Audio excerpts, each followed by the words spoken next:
Hello mga idol, isang mapagpalang araw sa ating lahat. Nagbabalik Tikboy Adventure Series, panibagong video, panibagong exploration na po para sa araw na ito.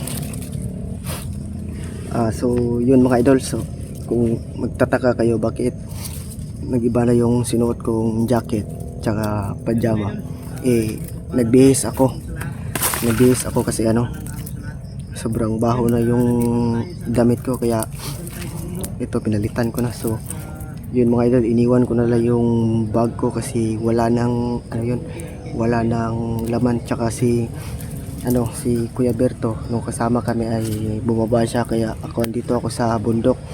Tapos tinawagan ko si Kuya Buster na magsama kami. So yun mga idol, nagsama naman kami at nandito na kami ngayong dalawa sa area. Tsaka maraming salamat po sa inyong lahat mga idol, dahil sa walang sawang pagsuporta sa aking YouTube channel, at lalo na kay Kuya Buster. Kung hindi dahil sa kanya, hindi ako magiging vlogger, at habang ngayon ay bandido pa rin ako. Kaya hindi ko bibigyan yung mga tulong niya na utang loob na tulong sa akin. Kaya sinasabi ko po sa inyo na hindi na po ako babalik sa pagiging bandido. At saka sa mga silent viewers, solid viewers, maraming salamat sa inyong lahat. Sa mga basher, lalo na rin sa mga basher ko dyan, patuloy lang kayo sa pambabash akin, dahil hindi ko kayo papatulan, kasi kung papatulan ko kayo ay wala akong mapapala sa inyo. Tsaka patuloy lang tayo sa sa pag-upload ng video para sa mga sa mga tumutulong sa akin. Maraming salamat po sa inyo lahat, no. Kung hindi rin dahil sa inyo ay nandito pa rin ako sa bundok. Kaya nagpapasalamat ako sa inyo sa sponsor ng cellphone. Maraming salamat. Dito na po kami kasama kasi ni Kuya Buster,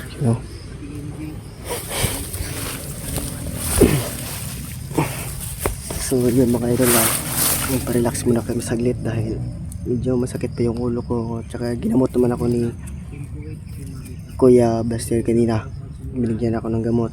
Tsaka ginamot niya rin ako. Medyo masakit pa rin yung ulo ko, pero ayos na. Hindi na parehas kanina na sobrang sakit talaga. Hindi ako makatayo sa sobrang sakit, kaya mabuti na lang agad tayong tinulungan ni Kuya Buster para medyo kumalma yung ulo ko, kasi medyo masakit. Kaya kami ay nagpa-relax muna saglit kasi malayo pa yung nilalakad namin.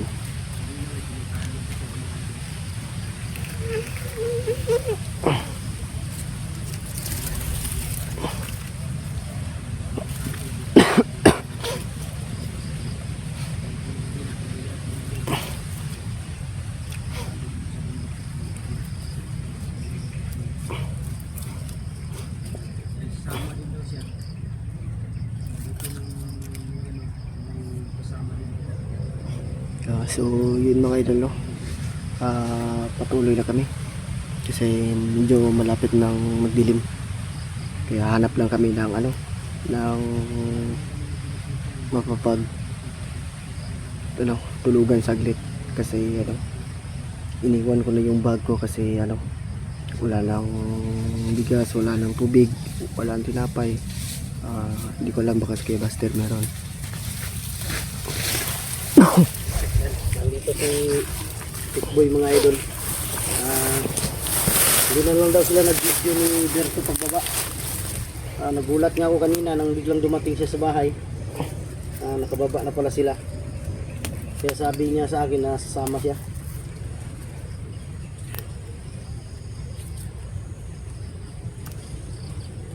Malayo pala yung nikutan natin. Kaysa dun sa dati natin ginaanan, mas malapit dun. dito may kalayuan, pero okay lang. Ang importante, safety tayo. Hindi, kasi kung doon kasi, hindi natin alam na malaman na nila kung saan tayo dadaan. Kung pumupunta tayo dito, baka may ilagay sila ba. Hindi natin alam, baka biglang sasabog. Kaya mas mabuti na yung paiba-iba yung ano. Kailangan aralin natin yung ano, yung mga daanan dito sa bundok kung saan madali makalabas. Ang mahirap lang kung makapunta na tayo sa unahan dahil sa laking area na to, minsan makalimutan natin yung daan dahil sa magkaparehas lang yung ano dito, yung mga puno. Saan tayo dadaan? Dito? Dito tayo dadaan? Dito tayo patungong ano to, patungong China siguro. Wala na.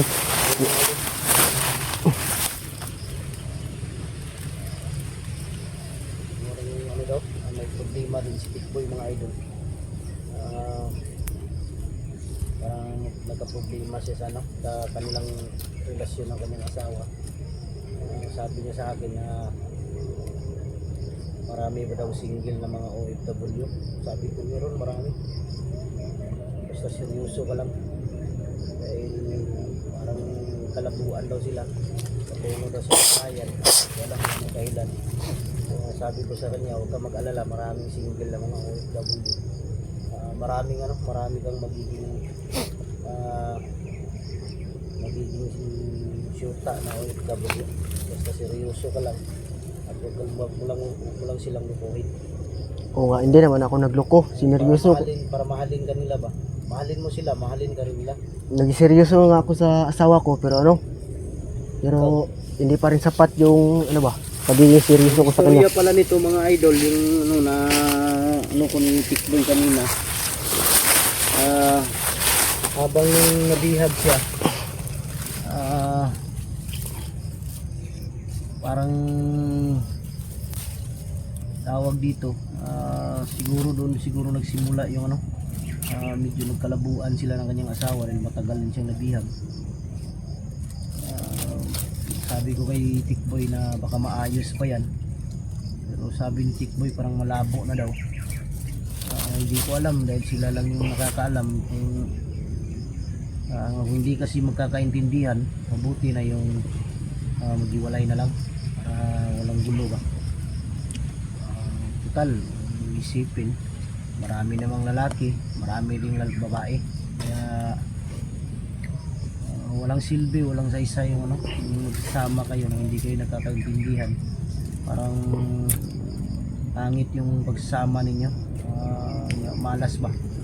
Kaya sabi ko kay Tikboy, huwag kang mag-alala, kung talagang maghiwalay na kayo, huwag kang mag-alala dahil may marami tayong mga OFW na mga single na naghahanap din ng mamahalin nila habang buhay. Hindi ko alam kung may forever ba ngayon. Forever ba, Tikboy? Okay. Hindi ko nga dampal ako ng dako.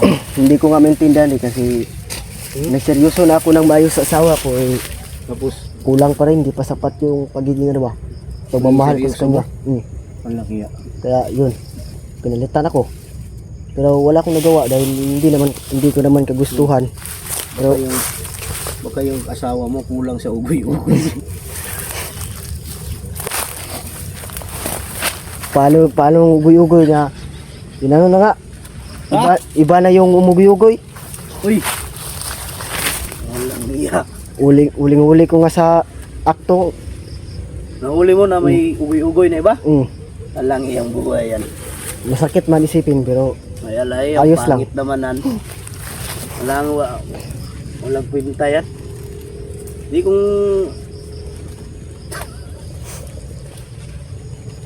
dalaan natin sa tawa yung idaan natin sa tawa yung problema mo dahil mahirap ang problema na broken hearted ka. Sakit yan sa damdamin. Pero lilipas din yan. Gaya ng bagyo ba? Lilipas din ang bagyo. Dapat kasi nung pagka-rescue sa'yo, pag uwi ninyo, ugoy-ugoy na.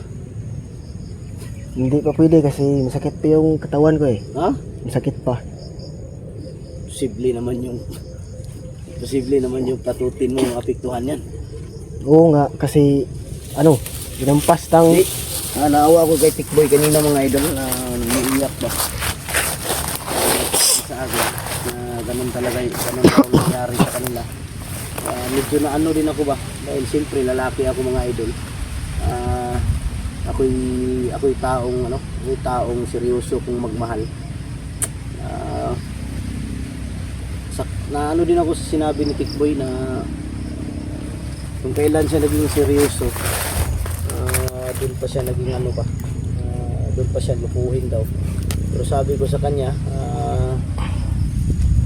kung ayaw mo na talaga, wala akong magagawa dyan. Sabi ko sa kanya, magsikap ka na lang na mag-explore, mag-vlog, para kung sakaling kikita ka na, may ano siya, kahit sa bata lang magsuporta ka. Oo nga. Huwag mong ako advice ko sa iyo, huwag mong kahit paghiwalay kayo, yung anak mo huwag mong pabayaan dahil anak mo yan. Advice ko bilang nakatatanda sa iyo, importante talaga yung mga anak. Yung ano no, yung sustento lang. Oh, suportahan mo. Huwag mong kalimutan yung anak mo, lalong-lalo na nun yung anak mo na wala pang siyang taon yun. Kailangan talaga ng suporta yun. Kung papayag siya, posible naman hindi siya papayag na dalawin mo lang yung anak mo tapos uwi ka agad. Ganun lang. Basta payo ko lang sa iyo, masasabi ko lang sa iyo, Tikboy, huwag mo pabayaan yung anak mo. Sabi niya sa akin, ano daw, magsuporta lang daw ako sa anak namin kasi ano, hindi niya na ako pupuntahin sa ano, Sa bahay nila. sa bahay nila. Magsuporta ka na lang. Di mabuti yung ganun. Oo nga. Magsuporta lang ako kasi ano, hindi na ako pupunta. Magsuporta ka na lang dahil alam mo, Tikboy, tayong lahat tatanda tayo dito sa mundong ibabaw na to. Kagaya mo, may anak ka, tapos kung sakali man magiging anak mo isa lang, tapos kung hindi mo yan pahalagahan, tandaan mo, tatanda tayo. Pagtanda natin, wala tayong ibang aasahan na mag-aalaga sa atin kundi anak natin. Kaya kahit anong mangyari talaga, mahalin natin yung mga anak natin, para paglaki niya ba hindi siya makalimot sa iyo, kikilananin ka pa rin na na ama dahil hindi mo siya pinabayaan. Ganun lang simple yung buhay. Pero ano, masakit pa rin tanggapin eh. Masakit tanggapin dahil una, siyempre nagmahalan kayo, minahal mo siya ng tapat, minahal mo siya ng buong buo, binigay mo na puso't buhay, kaluluwa mo, pero ganun pa rin ang nangyari. Siguro Dahil walang ugoy-ugoy. nakulangan siguro sa ugoy-ugoy.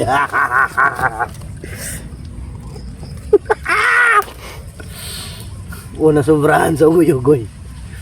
Siguro ano na, Ha? anong isa na. Araw-araw ba, ugoy-ugoy. Tapos hindi kaya na pala. kinaya sa sobrang laki. Ha? Hindi na kinaya sa sobrang laki daw. Na. Baka yan ang dahilan. Baka naganap yun ng sili. Alam niya yung storya to. Di, seryoso yan mga idol. Nagano sila ng labo. Total mga bata pa to mga idol. Marami pa to makikita. Ilang taon ka na, Tikboy? 23, bago lang na 23. Oh, 23. Bago lang nag-23 Tikboy, marami pa itong makikita. Huwag ka mag-alala dyan. Importante, bata lang yung Oo. Ay mga idol, kikita ko pala sa inyo yung binigay ni Lili Cipre na mutya. Kakaibang mutya to. Ito yung mutya na matagal ko na pinangarap na lupas sa kamay ko. Hindi ko alam kung bakit na binigay ni Lulu dahil sabi niya sa akin sa gabi. Ito na yung matagal mo ng pinangarap na mutya. Maliit lang yung mutya pero napakalaking tulong, napakalakas. Kaya napasalamat talaga ako sa Lulu. Hindi ko lang alam kung bakit nabasa niyo yung isipan ko. Ito talaga yung gusto ng mutya ko ng buhay. Yan mga idol. Ito basta-basta. Anong mutya yan? Ha? Loh, Ito yung pangarap na mutya ko. Noon pa to, pangarap ko na to na magkaroon to. Mutya ng tubig to. Ito basta-basta. Sobrang ganda oh. Yan mga idol, mutya ng tubig yan. Hindi po fake to. Legit to mga idol. Yan. Mutya ng tubig yan. Bihira ka lang makakita ng ganito. Mutya ng tubig to. Hindi Salamat ako kay Lolo. Hindi mo yan makukuha no kapag hindi talaga Hindi. ibibigay. Hindi to makukuha. Si Lolo lang yung nakakuha nito. Kaya nagpasalamat ako kay Lolo talaga na binigay niya sa akin to. Magagamit ko to talaga. Tinuruan din ako ni Lolo kung paano to gamitin. Kaya susubukan ko to. Kung sakali mong may maano kaming na-encuentro kami dito bandido ngayon. Gagamitin ko to mga idol. Di ba yan yung sinasabi mo sa akin na matagal mo nang pinapangarap? Matagal ko na pinangarap na magkaroon ng mutya ng tubig. Ngayon lang talaga nagkaroon. So ngayon natupad na. Yan o. Kay ibang mutya. Salamat talaga ako sa kay Lolo. Siyempre sa Panginoon. Tara. Dito lang tayo. Dito. Tata. Papuntan Kain muna tayo saglit. China. Sabi mo? Kain nga muna tayo saglit. Kain muna tayo. Dito. Tata.